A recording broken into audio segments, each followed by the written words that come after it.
Olá, uma ótima noite para você que acompanha a nossa programação. Seja muito bem-vindo a mais uma edição do Vejam Só, aquele que sem dúvida nenhuma é o melhor debate teológico da televisão brasileira. Sempre um privilégio, uma alegria, né, poder dividir esses momentos com você que curte o programa, que nos acompanha e que obviamente dá o carinho da sua audiência. Já tem aqui, ó, meu perfil lá no Instagram, @zeca_pereira, chega por lá pra gente poder conversar, bater papo, conversar um pouquinho sobre teologia, obviamente sobre o Vejam Só também, e já deixo aqui registrado meu agradecimento a todo mundo que passa por lá. Obrigado pelo carinho, fico muito feliz com todas as mensagens, o que só reforça a grandeza e a importância do programa, tá bom? Vou apresentar aqui os meus convidados, aí na sequência a gente já põe o tema e começa o nosso debate de hoje. Com muita alegria que nós recebemos novamente aqui nos nossos estúdios o pastor Jonathan do Espírito Santo, ministro da comunidade cristã Getsemane. Graça e paz, pastor Jonathan, uma ótima noite. Seja bem-vindo novamente, meu irmão. Graça e paz, Zeca. É um prazer poder estar aqui com você novamente, juntamente com toda a equipe do Vejam Só. E fico feliz por essa oportunidade de a gente poder discutir aí um assunto tão bom. Esse eu gosto, hein? Já viu, né? Já se prepara. Pastor, antes da gente entrar nas questões teológicas, vamos passar as informações da igreja, por favor? Atualmente eu estou pastoreando a comunidade cristã Getsemane, que fica ali na Avenida Sapopemba 293, Jardim Utinga, Santo André, São Paulo, de frente com a comunidade do Jardim Elba. E estamos ali há 4 meses, uma igreja em implantação, e Deus tem sido bom para conosco ali naquele lugar. Amém. Obrigado de novo, viu, Obrigado pastor, pelo carinho. Privilégio poder ouvi-lo, aprender contigo também. Já fica aqui também o nosso abraço carinhoso a todos os irmãos ali da comunidade também, toda a galera do ABC, que tem muitos irmãos nossos que congregam ali também. Obrigado, viu, pastor, pelo carinho. E nós também temos o privilégio de receber aqui no programa, pela segunda vez, né, o pastor Eurico Nascimento Filho. Ele que é membro da Igreja Presbiteriana do Brasil. Pastor Eurico, graça e paz, uma ótima noite. Seja bem-vindo, meu irmão. Obrigado, irmão Zeca. Estamos aqui, né, eu sou o pastor Eurico do Nascimento Filho, congrego ali na Igreja Presbiteriana do Jardim Licínio, ali em Campinas, mas propriamente dito na Congregação Esperança, no Jardim Paulsurama, na Avenida Homero Vasconcelos de Souza Camargo, 672. Você está convidado para um culto de domingo lá na nossa igreja. Nós temos pequenos grupos ali também. E estamos evangelizando bastante, usando vários recursos, pastor, como o artesanato, que a minha esposa, inclusive, mexe com artesanato lá, né, ensinando. E muitas pessoas que estão vindo, é gratuito o artesanato, estão conhecendo a Jesus. Ótimo. Né, usando também o bazar. Que a igreja presbiteriana, a gente faz o bazar, não é porque a gente precisa de vender roupa, não é isso, a gente faz com o intuito de evangelizar mesmo. Vem muitas pessoas ali, ouvem o evangelho, né? E o nosso pastor Daci, eu quero mandar um abraço, mais uma vez, aí pela segunda vez para ele, para a irmã Cleide também, a esposa dele, para minha esposa linda, maravilhosa, Ana Regina de Souza Nascimento. E também o nosso irmão Israel, que me abençoou, me trazendo aqui, o seminarista Israel, que vai também debater um outro dia aqui também, né? Veio e me trouxe aqui, me abençoou. Ele veio junto com o Helder, que veio o nosso Uber, né? Motorista. Quero agradecer pelos irmãos que estão orando por nós, intercedendo. Eu acho que é por isso que nós estamos aqui, né? Porque os irmãos têm intercedido, né? E o carinho de todos aí, o Fredson, o Valdir Manente, o Marcelo, todos os irmãos de grupos que a gente participa aí. Deus abençoe os irmãos, viu? Que benção. Obrigado de novo, viu, pastor Eurico, pelo carinho. E a gente até, como o pastor já falou, ele é da região de Campinas, que não é tão próximo aqui ao nosso estúdio. E é por isso que, com a visita do irmão, a gente já aproveitou para gravar mais de um programa para também honrá-lo nessa visita, né? Amém. Para não ter que retornar, vai e volta, para a gente poder facilitar também essa dinâmica aí das gravações. Obrigado. Obrigado, senhor. Pelo carinho, meu irmão, privilégio recebê-lo. E, o contato dos nossos convidados ficam à sua disposição lá no nosso perfil oficial do Instagram, o @programa Vejam Só, tá bom? Vamos lá, põe aí a pergunta tema. E nós tiramos lá do texto de Apocalipse. Eu vou até aproveitar e vou ler aqui o texto, Apocalipse 3:20. Eis que estou à porta e bato. Se alguém ouvir a minha voz e abrir a porta, entrarei em sua casa e com ele cearei e ele comigo. E a pergunta é: Jesus bate a porta de todos? O pastor Jonathan vai começar respondendo. O pastor Eurico vai ter também a oportunidade de responder, primeiramente indicando a linha que eles vão seguir, e aí depois nós vamos entrar no debate aí já sabendo que vai ter coisa para a gente falar. Vai ter coisa. Vamos lá. Jonathan, pastor Jonathan, como é que o irmão responde a nossa pergunta? Graças e paz, pastor Eurico. Na primeira fala, não cumprimentei o senhor, gostaria de pedir desculpa por isso. Graças e paz, Zeca, e todos os nossos irmãos que estão aí nos ouvindo. Amém. Bom, se Jesus ele bate na porta de todos. Queria trazer um texto para essa primeira fala. Atos dos Apóstolos 17:30 diz assim: no passado, Deus não levou em conta essa ignorância, mas agora ordena que todos, em todo lugar, se arrependam.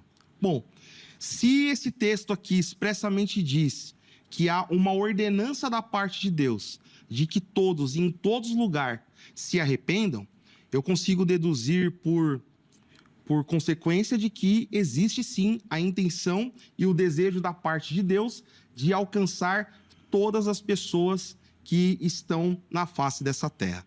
Eu vou correr por esse caminho, o caminho da expiação ilimitada, em que a oferta da salvação de Cristo na cruz do Calvário, ela é em favor de todas as pessoas. Para não falar que eu sou universalista, né, de que se ele morreu por todos, todos serão salvos, não. A instrumentalidade da salvação é a graça mediante a fé. Cristo morreu por todos, mas só serão salvos aqueles que creem. É por isso da nossa pergunta. Bate a porta? Bate. Mas nem todos vão abrir. Exatamente.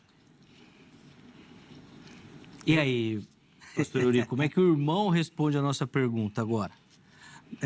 Na minha visão, a salvação ela é mais particular, o chamado ativo. Nós temos um chamado através do Evangelho para todas as pessoas que ouvirem, como o irmão pastor Jonatas falou, nem todos vão ouvir, realmente, né?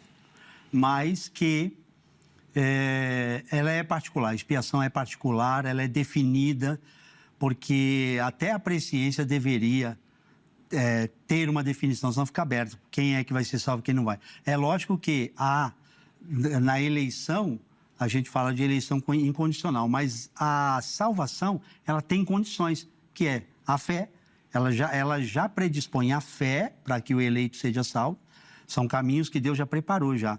A santificação, a perseverança até o fim, porque se não perseverar até o fim, não vai ser salvo mesmo, né? Abandonou o caminho, então todas essas coisas já estão realmente, a gente nem debate isso, porque já são coisas, cláusulas que estão lá, é preciso crer. Mas de onde vem essa fé, né? Da onde vem essa vontade de querer Deus? Quem é que produz essa vontade, né? Que aí vai entrar graça preveniente ou graça que a gente chama de eficaz, que é muito difícil tratar como graça irresistível, porque ela pode ser resistida, sim, durante algum tempo ou para sempre, por aqueles que não vão ser salvos. Eles vão resistir Deus o tempo inteiro. Por isso nós tratamos de questão de vontade. Mas eles estão sendo entregues à vontade deles. A Bíblia diz bem claro em Romanos 1 que aqueles que não vieram ao Senhor, que continuaram no pecado, é porque Deus os entregou aos seus pecados. A responsabilidade é de Deus, os entregou. E eles foram tão maus o quanto Deus permitiu. Não foram ainda totalmente, chegaram a um limite. Mas não poderiam ser piores. Deus ainda refreou. Já pensou se Deus, Zeca, determinasse que ficasse tudo aberto lá e falando, eu não vou interferir. O homem já tinha se destruído já, o homem já tinha apertado um botão ali, já tinha mandado bomba atômica. Deus tem que segurar essas coisas. A maldade do homem é muita. Deus, e quando chega o momento, Deus fala assim, eu não quero mais que essa maldade prossiga. Eu vou destruir com dilúvio, eu vou destruir Sodoma e Gomorra, ou eu vou refrear de alguma forma. Deus nunca perde o controle e a questão é, Deus bate, sim, na porta de todos, no sentido de quem Ele quer bater. Porque senão eu teria que falar que um esquimó que morreu sem ouvir o Evangelho, Deus não bateu na porta dele. Então, é daqueles que Ele quer. Se Ele não enviou o Evangelho para ele, é porque Ele não quis. Mas se Ele enviar o Evangelho, as nações, antigamente no Velho Testamento, a Bíblia mostra que alguns Deus falou, destrói. Destrói, eu não quero que nem que pregue, destrói os cananeus. Mas a Nínive, Deus falou, não, Nínive, Jonas, vai lá e prega. Não vou. Você vai, rapaz, você vai. Eu quero que eles ouçam. Aí a primeira Nínive da geração de Jonas não foi destruída, mas mais para frente eles se rebelaram de novo e foram destruídos. Então, conforme a vontade do Senhor. Se Deus quer realmente que o evangelho chegue a alguém, não há necessidade de ouvir o evangelho para ser condenado. Porque ela diz que o cara já está condenado, porque tem a revelação geral. Agora, para ser salvo, precisa da revelação especial, precisa do evangelho. Sem ele, não tem salvação. Paulo diz, e eu termino aqui, em Romanos 1,16, que não me envergonho do evangelho de Cristo, que é o poder de Deus para a salvação de todo aquele que crê. Bom, então as linhas, né, que os nossos convidados vão defender, eu vou tentar aqui ser rápido aqui nessa apresentação, inclusive da nossa enquete, para a gente poder aproveitar que tem muita coisa para falar. Então, acesse o nosso perfil do Instagram, @programa Vejam Só, lá você encontra as nossas enquetes e participa do programa. Vamos ver a pergunta que a produção deixou lá para você? Por favor, pode colocar aí, tá aí. Jesus, repetiu a pergunta do programa. Pô, vamos ver como é que ficaram as opções. Primeira delas, sim, Deus deseja que todos sejam salvos, é o desejo dele, então ele vai bater na porta de todo mundo. Segunda opção, não, vai bater apenas na porta dos eleitos, porque a partir do momento que Jesus se manifestar, eles vão abrir e não irão rejeitar. E a terceira opção é o famoso e tradicional não sei. Então vai lá, vote, participe, dê a sua opinião também e nos ajude aqui na construção de hoje do programa Vejam Só. Pastor Jonathan, eu vou voltar a palavra ao irmão aí, por favor. Bom, eu como arminiano, eu creio que Deus, ele tem sim a intenção de salvar a todas as pessoas. Na cruz do Calvário, ao contrário do que alguns irmãos pensam, eu tenho um entendimento de que Jesus, ele provisionou salvação a todos os homens. Porque João 3,16 diz que Deus amou o mundo de tal maneira que deu seu Filho único para que todo, e esse todo aí é todo mesmo, todos os homens que estão inseridos no cosmos, tenha a vida eterna, né? Então, uma vez que um dos textos mais citados da Bíblia Sagrada, que é João 3,16, fala que Deus entrega o seu Filho como penhor de redenção para salvar a todos e todo o que crê será salvo, eu não consigo enxergar Deus escolhendo particularmente algumas pessoas. Eu não consigo ver Deus fazer acepção de pessoas no que tange a salvação por causa de alguns textos. Eu gostaria de montar aqui um primeiro argumento com base no amor de Deus em João 3,16. Queria trazer para o debate 2 Coríntios 5, o verso 14 e o verso de número 15, que diz assim: o amor de Cristo nos constrange, porque estamos convencidos de que um morreu por todos, logo todos morreram. Ele morreu por todos, para que aqueles que vivem já não vivam para si mesmos, mas para aquele que por eles morreu e ressuscitou. Parafraseando com esse texto, eu quero trazer também Hebreus, capítulo de número 9, e fazer uma pergunta para o pastor Eurico. Hebreus, capítulo de número 9, Hebreus 2, verso 9, diz assim: vemos, todavia, aquele que por um pouco foi feito menor do que os anjos, Jesus, coroado de honra e glória, por ter sofrido a morte, para que, pela graça de Deus, em favor de todos, experimentasse a morte. Então, juntando esses versículos, colocando o amor de Deus, a gente vê que, de fato, Cristo experimentou a morte de todos. E a pergunta que eu gostaria de fazer, já a questão de nível introdutório, se Cristo experimentou a morte por todos, será que isso não entra em conflito com a expiação limitada? E aí, pastor Eurico? Parece difícil, mas não tem. Eu me preparei bem para isso. Me preparei bem. Porque, assim, primeiro o pastor começou na introdução, eu não quis comentar lá, mas eu vou comentar agora, depois eu vou comentando o restante. Sobre o texto de Atos 17, 32, né? 17, 30. 17 e? 30. 30. Sobre Deus não leva em conta o tempo da ignorância, antes chama que todos se arrependem e tal. Aquele versículo parece, isoladamente, mostrar uma coisa, mas quando você pega o contexto todo, você percebe que as nações estavam na ignorância. Elas foram abandonadas por Deus no Velho Testamento. Só depois da vinda de Cristo é que as nações começaram a ser colocadas no plano de Deus. Mas ela já era previsto. Abraão, no teu descendente, ou na sua descendência, Paulo em Gálatas diz que é no descendente, que é o Messias. Todas as nações serão benditas. Mas não está dizendo salvação universal, e nem, como o irmão falou, mas também nem salvação aberta à possibilidade para todos, mas aberta a salvação para todas as nações agora, diferente do Velho Testamento, que era só para Israel. A pessoa precisava se converter ao judaísmo para ser salvo.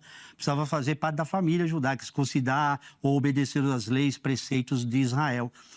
E as nações que não obedecessem, elas eram destruídas. Claro que Nínive foi uma exceção, que Jonas foi lá e só falou: arrependei-vos dos vossos pecados. Eles não obedeceram o preceito nenhum da lei de Moisés lá. E eles se arrependeram daqueles pecados. E o Senhor não destruiu Nínive naquele momento, que depois destruiu ela porque eles voltaram a cometer os mesmos pecados. Eles não houve uma insistência, né, no arrependimento. Tá. Isso mostra o amor de Deus, claro, mas ele é seletivo. Ele podia ter feito com os cananeus, com os heveus, com os jebuseus, com os fariseus, com os gigazeus, mas não fez.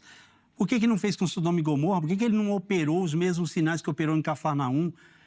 Tá? E por que ele cita Tiro e Sidom? Por que ele cita Sodoma e Gomorra? Ele podia ter feito, mas ele não fez. Será que faltou poder? Não, não faltou. É porque ele não quis mesmo. Ele falou, olha, se eu tivesse feito, eles estariam de pé até hoje. Mas Deus, sabendo que eles estariam de pé até hoje, e não fez, é porque ele não quis mesmo. Ele entregou eles às suas maldades, como está em Romanos 1, voltando nessa parte. Agora vamos lá a questão do irmão, que o irmão falou sobre o todos, né? Quando a gente vai ver essas duas passagens aqui, todos têm um intercâmbio muito grande. Dependendo do contexto, eu estudei Romanos 5 e estudei Coríntios também, 15, mostrando sobre Adão, a morte entrou para todos. Uma hora, quando entrou para todos, e às vezes até para muitos, é o todos também, porque não foram só muitos que foram afetados pelo pecado original de Adão. As consequências veio para todos, e às vezes a Bíblia fala muitos. Mas é todos ali. E quando a Bíblia diz que todos morreram, não todos morreram no sentido em Cristo, porque a Bíblia diz que eu ressuscitarei no último dia. São todos que ele vai ressuscitar no último dia para dar vida eterna? Não. Alguns vão ressuscitar para a vergonha eterna. Então, quando Paulo faz esse intercâmbio em Romanos e em Coríntios, quando ele cita todos, nem sempre são todas as pessoas. Mas quando ele fala todos, é a universalidade das nações inteiras. Você pega 1 Timóteo, capítulo 2... Para concluir, tá, pastor? Tá, versículo 1 ao 4. Quando você chega no 5, Deus quer salvar, quer que todos cheguem ao arrependimento, né? Só que você vê o primeiro até o 4, Paulo está dizendo para quem que Deus está falando. Se você descontextualizar, você vai perder toda a proposta. A proposta é: orem por todos os indivíduos, por reis. Olha só, ele deu todos os indivíduos, mas ele fala reis, os que estão em eminência, para que tenhais paz. Porque Deus, aí ele fala, por que? Ele está explicando, porque Deus não quer, ele quer que eles sejam salvos também, porque tinha ricos, pobres, tinha perseguidores da igreja, romanos que eram imperadores, estavam em eminência, orem por eles, porque Deus quer salvar eles também. Não quero, porque César é mau. Não, eu quero salvar alguns deles também. Boa. Vamos lá, pastor Jonathan, por favor. Tá. Hebreus 2,9 fala que Cristo experimentou a morte por todos. Uhum. Esse texto, então, que fala que Cristo experimentou a morte por todos, não é todos? Essa é uma pergunta para o senhor responder na sua outra fala.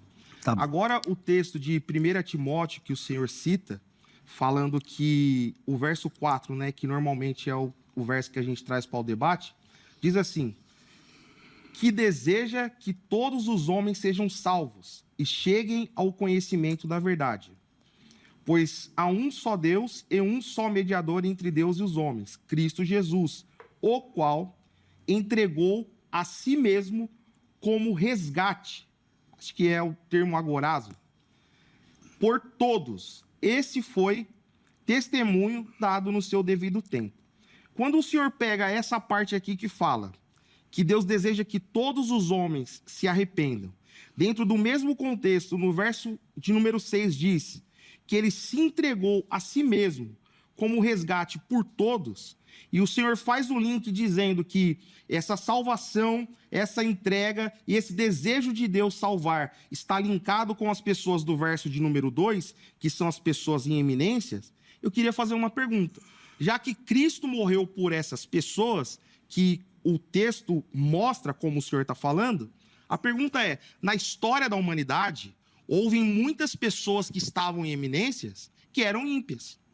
Se é o desejo de Deus salvar os ímpios do verso de número 2 aqui, as pessoas que estão em eminências, então a gente pode chegar na conclusão lógica de que Jesus deseja salvar e ele se entregou até mesmo por um homem chamado Hitler. E a pergunta é, Hitler foi salvo? Não sei.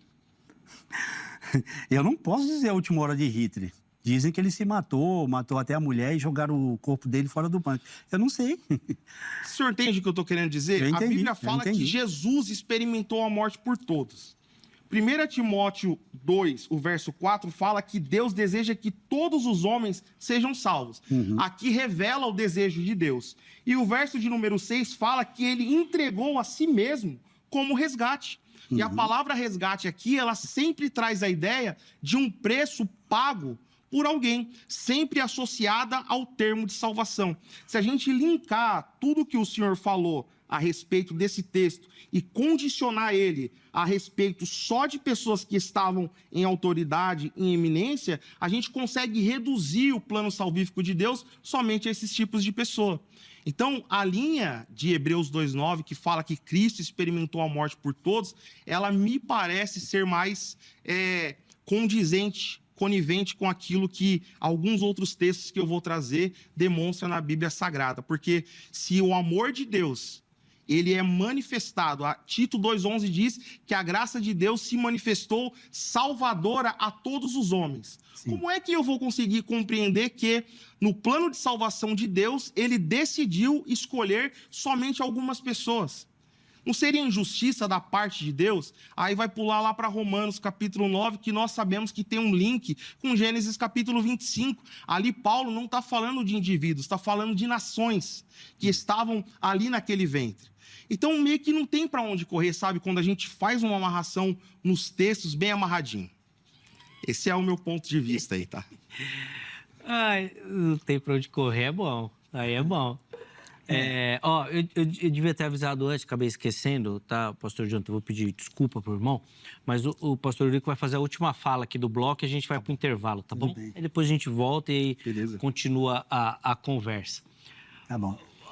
Sai desse nó aí, então, pastor Eurico, porque ele amarrou bem amarradinho. Não sei se ele vai aceitar, né? Ele amarrou bem amarradinho. Eu não sou obrigado a concordar. A lógica é dele, sabe? A lógica é dele. Ele disse que, pela lógica, eu sou obrigado a aceitar que Hitler seria salvo e por que ele não foi salvo. Bom, ele chegou à lógica de que Hitler não foi salvo. Eu nem mexo nisso. A sua lógica eu nem mexo nisso. Agora, a Bíblia fala de algumas pessoas que foram condenadas. Quando ela revela para mim, eu falo. Quando ela deixa em aberto, eu também não falo. Porque a salvação pertence a Deus, não a mim, né? Então, a questão toda é o seguinte. Quando eu falo de... como é que Deus pode escolher algumas pessoas? Ora, está no texto. O texto diz que muitos são chamados, mas poucos escolhidos. Escolhidos por quem? Ele se auto-escolheu? Foi Deus que escolheu, uai. A escolha é dele. Então, se a Bíblia diz que muitos são chamados, poucos são escolhidos, é porque nem todos vão atender o Evangelho, né? Aí eu devolvo essa questão no seguinte parâmetro. Quando você vai em 1 Timóteo aqui, não quis dizer que eu tenho que reduzir pessoas. Eu coloquei classes, porque às vezes a perseguição era tão grande que os irmãos caíam no erro de querer orar e evangelizar só pessoas boas, pessoas que faziam bem para ele. Porque amar o próximo, quando o próximo é muito próximo e me faz bem, é fácil. Jesus, aqui o Senhor, através do Espírito Santo para Paulo, está ensinando para Timóteo que eu devo amar até os meus inimigos, eu devo orar por eles. Quando a Bíblia fala assim, que você deve orar em todos os lugares, fazendo oração por todos os homens. Eu, individualmente, ele está falando aqui para Tito, né? Também fazer oração em todo lugar para Timóteo. Você consegue orar por cada indivíduo? Então, é ilógico eu orar por cada indivíduo, eu sozinho não consigo. Acho que nem toda a igreja conhece todo mundo individualmente. Então, não tem como eu fazer essa lógica. Não há lógica nisso. Pelo contrário, é uma contradição. Eu só tenho um caminho. Eu só tenho uma saída. E entender que o todos aqui realmente é pessoas de todas as nações mesmo. Ele falou mesmo que são nações, e eu concordo, de todas as nações. E qualquer pessoa, eu tenho que orar por ela sem acepção, porque Deus não faz acepção de pessoas. E antes, eu digo, no Velho Testamento, Deus tratava com Israel, o nacional. Hoje ele trata com a igreja de forma...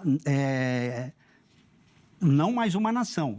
A igreja é um povo, mas é constituído de vários povos, inclusive do próprio Israel, né? Judeus se convertem hoje também. Então é isso. Cada um partiu de uma premissa. Ele partiu de uma, eu parti de outra. E vamos ver onde é que eles vão se encontrar nessas premissas. No céu. Cada um partiu. No céu, né, pastor? Bom, no próximo bloco nós vamos continuar essa conversa, tá bom? Então fica ligadinho aí para você não perder. Amém. Vou chamar o intervalo agora, mas antes do intervalo, presta atenção nesse recado especialíssimo que o Vejam Só tem para você. Agora a gente fala de saúde aqui no Vejam Só. Vamos falar das panelas Golden Lux, que são sinônimo de uma vida muito mais saudável para você e para sua família. Isso porque, gente, as panelas Golden Lux têm revestimento antiaderente de 5 camadas, o que nos permite preparar as refeições sem nenhuma gota de óleo. E com isso, a gente evita o ganho excessivo de peso, o aumento do colesterol, o risco de hipertensão, diabetes, aquelas doenças cardiovasculares e por aí vai. E agora vem outra parte que eu particularmente gosto muito nas panelas Golden Lux, que é a praticidade, porque nelas o alimento não gruda e não queima. Portanto, é muito mais fácil de lavar, o que conta demais para a gente que tem aquela vida corrida, não é mesmo? Eu me apaixonei por essas panelas e eu tenho certeza que você também vai se apaixonar. Olha só, o kit são estas 5 panelas com tampas, tá? E o valor pode ser parcelado em até 12 vezes sem juros no cartão. Mas é claro que tem promoção e brinde para quem ligar agora no 0800 942 6565. Além do kit que eu falei, agora você vai levar mais essa linda frigideira com divisórias e essas 3 espátulas. E ainda vai ganhar 60% de desconto, é isso mesmo, 60% de desconto, gente, é um descontão para você levar para casa essas 14 peças por um precinho que cabe no seu bolso. Um pagamento muito facilitado e o frete grátis para todo o Brasil. Mas a promoção é válida somente para as primeiras 50 pessoas que ligarem agora. Então não perca tempo, anota o número aí, 0800 942 6565. Panelas Golden Lux, a novidade culinária que oferece muito mais saúde e praticidade para você e para toda a sua família. Agora vamos para um rápido intervalo, daqui a pouco o Vejam Só está de volta.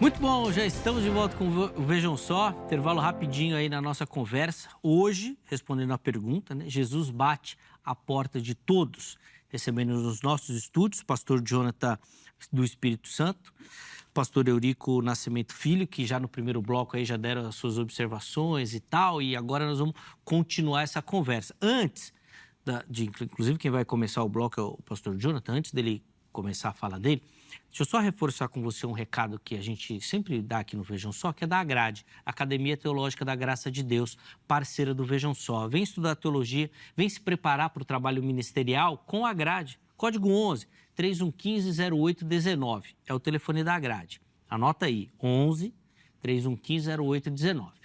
Mas não é só para você que é de São Paulo, não, tá bom? É para o Brasil inteiro. A Agrade utiliza aquele formato EAD, né, de educação à distância. Então, no lugar que você estiver, você consegue estudar teologia com a Agrade, tá bom? Vem fazer parte do time de alunos da Agrade e se preparar para responder esse chamado que Deus tem na sua vida ou, obviamente, para se capacitar para aprimorar o seu conhecimento teológico e das Escrituras, tá bom? Estou te esperando em uma das salas de aula da Grade, tá certo? Bom, vamos lá. Pastor Jonathan, eu vou devolver a palavra ao irmão. Nem vou fazer pergunta, porque vocês já estão aí com muito assunto para tratar já. Vai lá. Bacana. Eu queria falar a respeito da questão do todos que o pastor Eurico falou. E sempre aprendendo, vendo e observando muitos debates entre arminianos e calvinistas, o todos só é todos quando convém. Porque olha o texto aqui, Romanos 11:32. Pois Deus colocou todos sob a desobediência. Estavam todos condenados. Todos.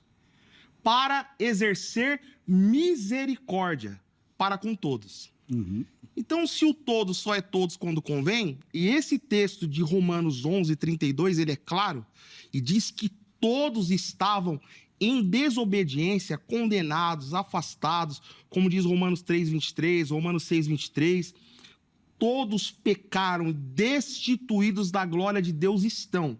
Então, peraí, se ele colocou todos debaixo da desobediência, e o texto continua dizendo que ele exerce misericórdia para com todos, como é que fica a expiação limitada? E para concluir aqui essa fala, e eu vou devolver ao pastor, eu não queria tomar muito tempo, porque, ao meu ver, é um texto que, por mais que tente explicar, não tem como você sair disso. Porque se a gente for amarrar os textos, por exemplo, pega Romanos 11:32, né? Que Deus colocou todos em desobediência para exercer misericórdia para com todos. Pega 1 João 2:2. Ele é a propiciação pelos nossos pecados. Os irmãos sabem o que é propiciação. É tornar propício, é tornar aceito. E não somente pelos nossos próprios, está falando aqui dos crentes, mas também pelos do mundo inteiro. Outro texto, 1 Timóteo 4:10. Se trabalhamos e lutamos, é porque temos depositado a nossa esperança no Deus vivo, o Salvador de todos os homens, especialmente dos que creem. Então, você vê que aqui o apóstolo Paulo, ele traz que eles estão trabalhando e lutando e têm depositado a esperança no Deus vivo, Salvador de todos os homens, especialmente dos que creem. Então, ele coloca a igreja e ele coloca aqueles que estão de fora. Ele é o Salvador, especialmente dos que creem. 1 João 2:2 fala também que o quê? Que ele não é só aquele que torna propício os pecados da igreja, mas também pelos do mundo inteiro. E se todos estão debaixo de desobediência, como diz Romanos 11:32, isso não fica em conflito em relação à expiação limitada? Poxa, se a gente vê textos claros como esse, que fazem uma amarração perfeita entre si, mostrando que a intenção de Deus realmente é salvar a todos, aí a pergunta é, todos serão salvos, como eu falei no começo? Não. A Bíblia diz que a salvação é pela graça mediante a fé. Aqueles que creem é os que serão salvos. E ele é o Salvador do mundo inteiro. A Bíblia diz em João 1:29, salvo o engano, que ele é a luz que ilumina todos os homens. Existem muitos outros textos que eu posso trazer aqui para o debate, que fica claro que a intenção e o desejo do coração de Deus é salvar a todos. Aí a acusação é, como é que Deus tem a intenção de salvar e não salva? É porque ele colocou uma condição. E a condição é a fé. Vamos lá, pastor Eurico. Bom, a fé não é algo que é produzida na vida de um morto, de alguém que está não regenerado. Porque a fé ela tem natureza espiritual, né?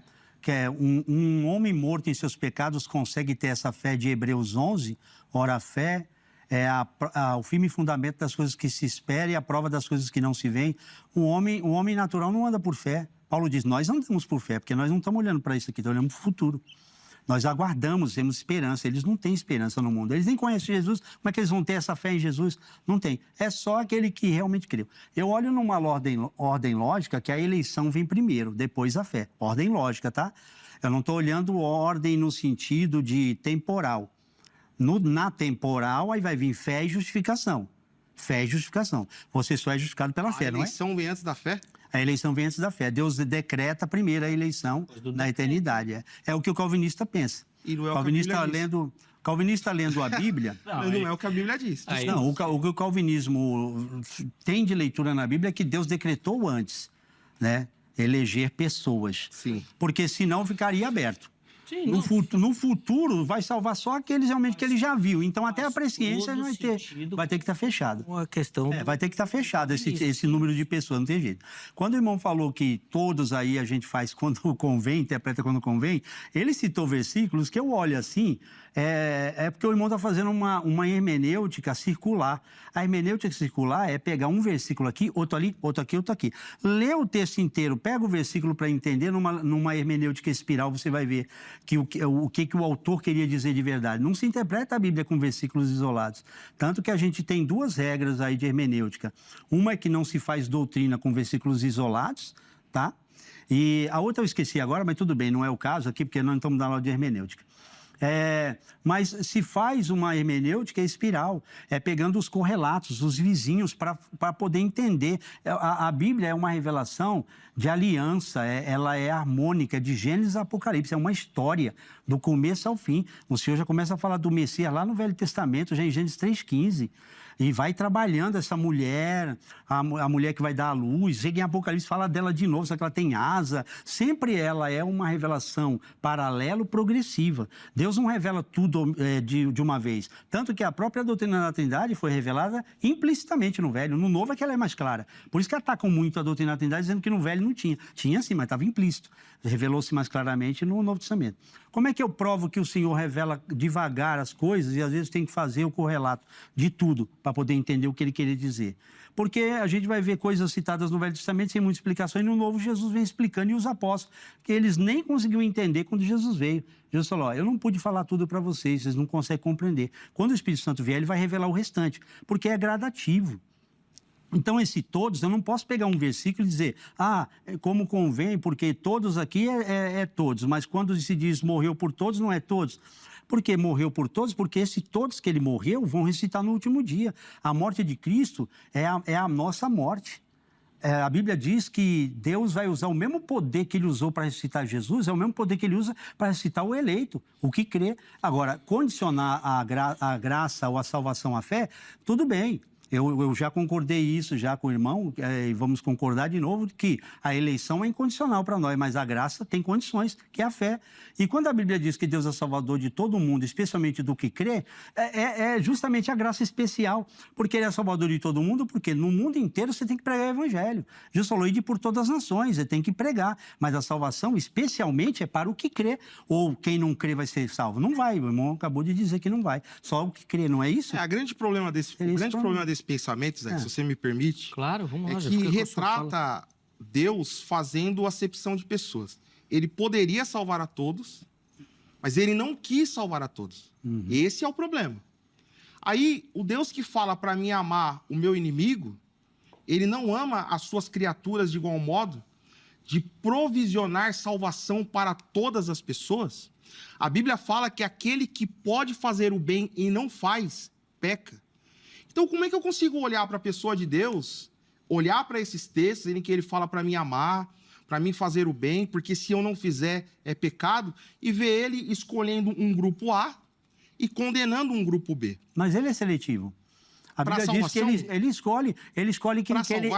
escolhe quem que ele quer que esteja do lado dele. Ele não põe todo mundo do lado dele. Ele fala assim, você. É só aqueles que ele quer que esteja do lado dele. O senhor falou que eu faço uma hermenêutica circular e realmente pode parecer circular.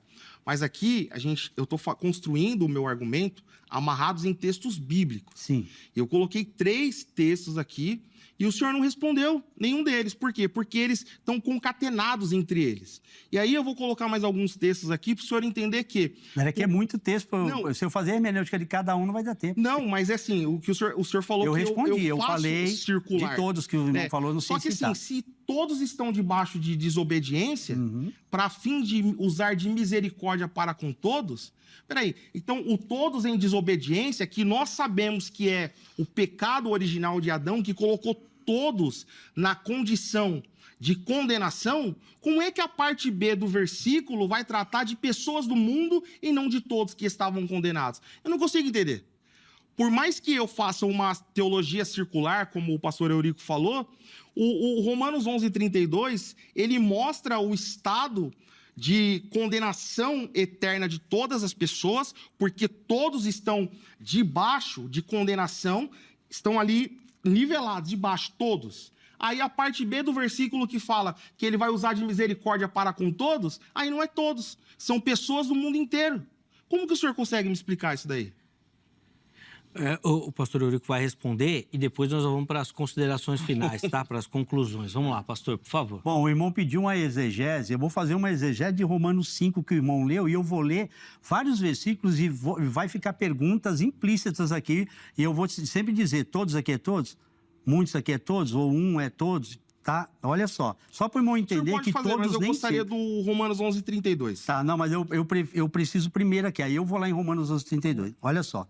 Concluindo da mesma forma como o pecado ingressou no mundo por meio de um homem. Um homem é um homem, tá? Sim. Mas é lógico que Eva também pecou, mas foi Adão o cabeça federativo. Sim. Aqui é por indução aqui. Ingressou no mundo por meio de um homem. E pelo pecado, a morte. Assim também a morte foi legada a todos os seres humanos. Então todo mundo morre. É todos mesmo, tá? Porquanto todos pecaram. Tá, nós não pecamos, é igual o pecado de Adão lá. Nós recebemos as consequências do pecado original. Nós pecamos a semelhança dele, mas nós já nascemos em pecado, certo? Em pecado concebeu minha mãe e ela também foi concebida em pecado. Porque antes de ser promulgada a lei, o pecado já estava no mundo. Todavia, o pecado não é levado em conta quando não existe a lei. No entanto, a morte reinou desde a época de Adão até os dias de Moisés, mesmo sobre aqueles que não cometeram pecado semelhante à desobediência de Adão, o qual era uma prefiguração daquele que havia de vir. Olha agora. Contudo, não há comparação entre o dom gratuito e a transgressão, porque se muitos morreram por causa da desobediência de um só, muitos aqui é todos, tá? Então, muitos aí é todos? Muitos é todos, porque muitos morreram porque a morte entrou para todos os seres humanos. É o que está no versículo anterior, tá claro. É por isso que eu estou falando que a exegese tem que ser espiral. Aí depois diz, por causa da desobediência de um só. Muito mais a graça de Deus e o dom pela graça de um só homem, Jesus Cristo, transbordou para multidões. Se esse aqui, ó, é a morte de um homem só, Jesus Cristo transbordou para multidões, está dizendo multidões é muitas pessoas e todos no sentido de todas as nações, abrange multidões, muitas pessoas. Tá, olha agora. Por isso não se pode comparar a graça de Deus com a consequência do pecado de um só homem, porquanto o julgamento derivou de uma só ofensa que resultou em condenação. Mas o dom gratuito de Deus veio de muitas transgressões e trouxe a justificação. Todos foram justificados? Não, só o que creu, né? Então, se ele trouxe a justificação, um só, o outro trouxe condenação para todos. Jesus trouxe justificação, mas a justificação só vai alcançar efetivamente quem? Só os que creem. Os que creem. Vou terminar já. Pois se pela transgressão de um só homem a morte reinou por meio desse, muito mais os que recebem, os que recebem. É por isso que eu falo, é condicional, da transbordante provisão da graça e do dom da justiça, reinarão em vida por intermédio de um único homem. Está falando, com certeza, dos que vão receber. Concordar comigo. Então, mas é dos que vão receber. É condicional e a Vou condição terminar. é crer. Terminar. Portanto, assim como uma só transgressão determinou na condenação de todos os seres humanos, assim igualmente um só ato de justiça resultou na justificação que traz vida a todos os homens. É engraçado que essa justificação que traz vida a todos os homens aqui não pode ser todos os homens, porque nem todos vai ser justificado. Então você tem que entender que o versículo não está falando de todos os homens, porque muitos vão morrer e vão morrer sem salvação, sem a justiça de Cristo. Entendeu? Então, Romanos 11:32, quando o irmão citou ali, que Deus não levou em conta, é isso aí, né? Enquanto o tempo da ignorância? Deus encerrou todos debaixo da todos desobediência, e depois, a fim de usar misericórdia para com todos. Tá, então, ele não foi omisso nisso, porque ele usou. Jesus veio e morreu no lugar das pessoas. Ele não morreu para abrir uma possibilidade de salvação para todos os homens, porque senão isso seria teísmo aberto, e daí Deus seria mau. Eu vou devolver a pergunta para o irmão terminar aí.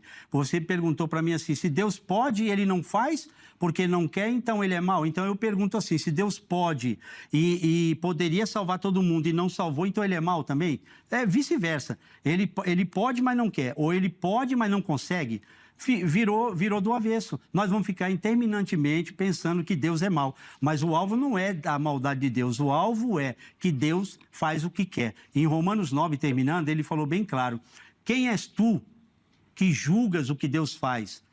Se ele tem poder para do barro, da mesma massa, fazer um para perdição e outro, né? Para ser um vaso, um de ira, um de perdição, ou um vaso de honra na casa dele, não importa, não é a pergunta que eu tenho que fazer para Deus. Eu não ponho ele no divã e nem no tribunal como réu. Eu é que não entendo os planos de Deus para com a humanidade. Eu termino aqui, porque senão vai exceder muito. Vamos lá, pastor Jonto, para as considerações finais aí, por favor. Considerações finais? É. Só que, já não quantos tem minutos? mais tempo. Quantos... 2 minutos. 2 minutos? Tá. Pastor, essa questão de Deus ser mal e ele poder salvar a todos e não salvar a todos, essa, na minha opinião, é uma resposta um tanto quanto fácil de se responder. Por quê? Ele pode salvar a todos, mas em seus decretos, ele decretou que salvaria apenas aqueles que creem. Enviando o filho para morrer na cruz do Calvário, ele provisionou salvação para todos os homens. A intenção de Deus é salvar. A extensão é o mundo inteiro, todas as pessoas do cosmos. Mas a aplicação da salvação é somente aos que creem. É simples. Não é que ele não quer salvar ou que ele não pode salvar. Deus pode salvar todas as pessoas. Mas o modus operandi da salvação é a graça que vem, ilumina o homem que está morto em delitos e pecados, habilita esse homem para ter uma resposta positiva ou negativa para a proposta da salvação. E só para concluir, que é o tema do debate, Apocalipse 3:20, vai nos dizer assim, ó: eis que estou à porta e bato. Se alguém ouvir a minha voz e abrir a porta. Tanto aqui o ouvir quanto o abrir está no modo subjuntivo indicativo, que traz a ideia de incerteza. A pessoa pode abrir ou não abrir. Ela pode ouvir ou ela pode não ouvir. Mas a ação de bater a porta, ela está completada, está no tempo perfeito, ou seja, Deus está batendo na porta, só que cabe ao homem do lado de dentro abrir ou ouvir. Então, existe uma incerteza nesse texto de João 3:20, debaixo de uma hermenêutica, numa exegese do texto, e mostra que a intenção de Deus, de fato, é salvar, mas a responsabilidade de responder à proposta da salvação compete ao homem. Boa! Obrigado, pastor Jonathan. Obrigado. Sei que tem muita coisa, infelizmente o nosso tempo não ajuda e colabora. Deus continue abençoando. Amém. Privilégio recebê-lo aqui. Quiser acessar e conhecer um pouquinho melhor o ministério do nosso irmão, vai lá no nosso perfil. Posso só mandar um beijo? Agora. Mandar um beijo para minha esposa, para os meus filhos, para os meus amigos, Cristiano e o André, que estão aqui comigo, todos os irmãos da comunidade cristã Getsemane. Todos mesmo? Todos. Todos é todos. Obrigado, irmãos. Deus abençoe. Mas todos só da comunidade, né? Daquela comunidade. Então, tá vendo? Limitou. Pastor Eurico, vai lá. Um minuto e meio para as considerações finais. Bom, eu queria chegar nesse Apocalipse 3:20. Primeiro, para concluir numa hermenêutica sólida de que não é um chamamento para a salvação para pessoas que não conheciam Jesus. Ele está falando com a igreja de Laodiceia, que é uma igreja ímpia. Ele está falando para uma igreja que ele já conhecia ela, dos 7 castiçais, que estava no meio dela e tinha ela na mão dele. E ele, como diz que tem na mão dele, quando ele diz eis que estou à porta, não é uma súplica de joelho humilhante que ele está pedindo para alguém abrir, não é.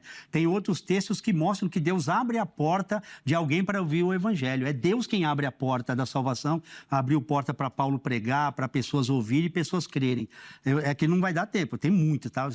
Mas esse aqui em particular, não é. Esse é um chamado ao arrependimento de uma igreja que conheceu a Jesus e abandonou os princípios, como a igreja de Éfeso e assim por diante. E esse estou à porta não é um termo de ele bater, de suplicar para abrir, mas é um termo de que ele veio caminhando, chegou na porta e o juízo é iminente. Ele está à porta, não tem mais tempo. Ou você se converte agora ou eu vou produzir juízo. A Bíblia fala bem claro que eis que estou à porta, eu estou vindo, eu estou voltando. Existe a parábola das 10 virgens, em que ele chega à porta. E ele fecha a porta. É ele que abre a porta para elas entrarem e ele fecha. Então, se eu me reduzir a um versículo dizendo que Jesus fica humilhantemente pedindo para o pecador, não há isso na Bíblia. A Bíblia diz que ele abriu o coração de Lídia para ouvir o evangelho. Mas eu não falei que ele estava se humilhando. Não, mas eu estou colocando que esse estado é humilhante, dele ficar abrindo e o pecador, ele não abre. Ele está chamando uma igreja ao arrependimento, pastor. Mas quando ele chama ao arrependimento, ele chama efetivamente. Efetivamente. Ele não deixa aberto, vamos ver se ele vai querer ou não. Não é isso. Ele chama porque ele sabe efetivamente que aquele é eleito. O outro que ele chamou estava no meio da multidão, mas ele estava olhando especialmente para o eleito. Preciso encerrar. Obrigado, viu? Amém, querido. Carinho, Deus abençoe. desculpa cortar o Não, tá tranquilo, tá tranquilo. Fala, mas é que agora a gente precisa encerrar mesmo. Os contatos do pastor Eurico à sua disposição lá no nosso perfil do Instagram, @programa Vejam Só. Chega por lá, põe na tela o resultado da enquete aí rapidinho, pra gente conseguir mostrar aí. Dessa vez acho que foi o pastor Jonas. Jesus bate a porta de todos. Vamos ver como é que ficaram as opções? Sim, 69%. Ah, agora nós voltamos ao normal, né? Agora voltou ao normal, né? É pra ele não sair triste daqui, né? Vamos ver a 29% apenas os eleitos. Aí agora sim, 2% não sei. Agora ficou mais no padrão aqui do programa. Afinal de contas, aqui não é juízo de valor. É verdade. A maioria do pensamento teológico nacional, né, brasileiro, é arminiano. Com certeza. Então foi por isso que no outro programa eu, inclusive, assustei com a vitória calvinista na enquete. Quero agradecer aos meus convidados, quero agradecer a você que participou. A edição de hoje fica por aqui. Amanhã, se Deus permitir, nós estamos de volta com mais um Vejam Só. Na sequência da programação, fique com mais uma edição do Jornal Toda Hora. Um forte abraço e até a próxima.